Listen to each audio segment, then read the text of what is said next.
సహజంగా లేడీస్‌కి పీరియడ్స్ అన్నవి ప్రతి 28 డేస్ నుంచి 30 డేస్ సైకిల్ వరకు వస్తుంది. కానీ మామూలుగా ఏంటంటే 21 డేస్ తర్వాత లేదంటే 35 డేస్ ఈ మధ్యలో కూడా పీరియడ్స్ అన్నవి కామన్‌గా రావచ్చు. ఒకవేళ లెస్ దెన్ 21 డేస్ గాని లేదంటే 35 డేస్ కంటే ఎక్కువ అవుతున్నప్పుడు దాన్ని మనం ఇర్రెగ్యులర్ పీరియడ్స్ కింద కౌంట్ చేస్తాము. మామూలుగా ఎందుకు ఇర్రెగ్యులర్ పీరియడ్స్ అన్నవి కామన్‌గా వస్తాయంటే మెయిన్ రీజన్ హార్మోన్ ఇంబాలెన్స్ అన్నది.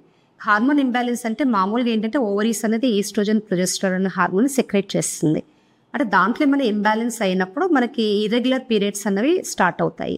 మామూలుగా ఏంటంటే జస్ట్ మెనార్కీ అటైన్ అయినప్పుడు 1 ఇయర్ వరకు అంటే మెనార్కీ అంటే మెచ్యూర్ అయినప్పుడు ఫస్ట్ మెచ్యూర్ అయిన 1 ఇయర్ వరకు ఈ హార్మోన్స్ అనేవి కొంచెము రెగ్యులర్ కావడానికి టైం పడుతుంది కాబట్టి ఎందుకంటే హైపోథాలమస్ పిట్యూటరీ ఓవేరియన్ యాక్సిస్ అంటారు.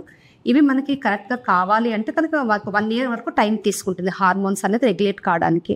అందుకు మెచ్యూర్ అయిన తర్వాత 1 ఇయర్ వరకు పీరియడ్స్ అనేది ఇర్రెగ్యులర్ అనేది సాధారణం. అంటే 1 మంత్ మంత్లీ కాకపోవచ్చు, లేదా 2 మంత్స్‌కి ఒకసారి కానీ 3 మంత్స్‌కి ఒకసారి కానీ లేదంటే హెవీ ఫ్లో కూడా కావచ్చు. లేదంటే బాగా తక్కువగా ఒక 1 డే లేదంటే 2 డేస్ బాగా స్కాంటీ ఫ్లో అంటే జస్ట్ ఒక స్పాటింగ్‌లా కూడా కనిపించవచ్చు.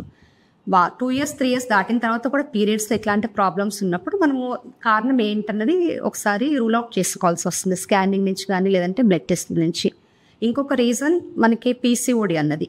పీసీఓడి అన్నప్పుడు ఏంటంటే హార్మోన్ ఇంబాలెన్స్ ఉంటుంది. దాంట్లో ఈస్ట్రోజన్, ప్రొజెస్టెరాన్ హార్మోన్ ఏదైతే సెక్రీట్ అవుతుందో దాని ఇంబాలెన్స్ తోటి లోపల ఉన్న ఓవరీస్ లోపల అన్ని సిస్ట్ల కింద ఫామ్ అవుతాయి.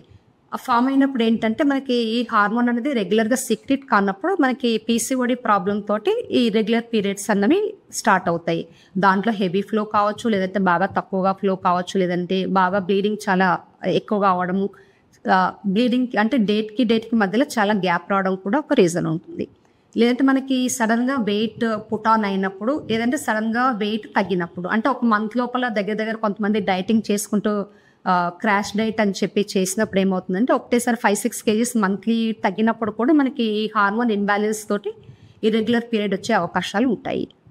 తీవ్రమైన మానసిక ఒత్తిడి ఉన్నప్పుడు లేదంటే ఆందోళనకు గురైనప్పుడు కూడా ఈ డిప్రెషన్ తోటి హార్మోన్ ఇంబ్యాలెన్స్ తోటి కూడా మనకి పీరియడ్స్ ఇర్రెగ్యులర్ వచ్చే ఛాన్సెస్ ఉంటాయి. లేదంటే మనకి ఏదైనా ఓరల్ కాంట్రసెప్టివ్ పిల్స్ కానీ లేదంటే హార్మోన్ రిలేటెడ్ ఏమైనా టాబ్లెట్స్ యూస్ చేస్తున్నప్పుడు కూడా బ్లీడింగ్ అన్నది ఇర్రెగ్యులర్గా అయ్యే అవకాశాలు కూడా ఉంటాయి.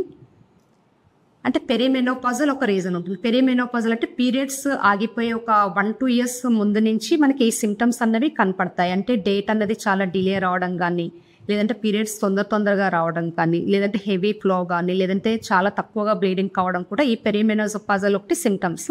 ఇంకొక రీజన్ ఏంటంటే మనకి యుట్రైన్ ఫైబ్రాయిడ్స్ ఉన్నప్పుడు, లేదంటే మనకి ఏమన్నా పాలిప్స్ ఏమన్నా ఉన్నప్పుడు, ఎండోమెట్రియోసిస్లో కూడా ఒక్కొక్కసారి ఈ పీరియడ్స్ అనేవి హెవీగా రావడం కానీ ఇర్రెగ్యులర్ పీరియడ్స్ రావడం కూడా ఒక్కొక్కసారి జరుగుతుంది. అంటే డాక్టర్ మనం ఎప్పుడో కన్సల్ట్ కావాలి ఇర్రెగ్యులర్ పీరియడ్స్ అన్నప్పుడు.